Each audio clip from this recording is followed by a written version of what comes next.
Good evening అండి. అందరూ బాగుండాలి, అందులో మనం ఉండాలి. వర్షం చూడండి మళ్ళీ స్టార్ట్ అయింది. డైలీ వర్షం వస్తుందండి. మనకి ఇంకా బెటరే, కానీ విజయవాడలోనైతే బీభత్సం చూపుతుంది కదండి. పాపం ఇండ్లు మునిగిపోయి అంత ఆగమైన పరిస్థితి ఉంది కదా వాళ్ళది. పాపం ఇక్కడ కూడా ఫుల్ వర్షం వస్తుందండి. చూసారు కదా, ఉరుములు మెరుపులతో వర్షం వస్తుంది. మీ సైడ్ ఎలా ఉందండి?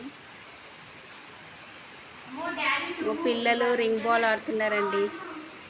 వాళ్ళు ఆడుతుంటే చిన్నప్పటిదే గుర్తుకొస్తుంది కదండి. చిన్నప్పుడు బాగా ఆడేవాళ్ళం కదా స్కూల్లో.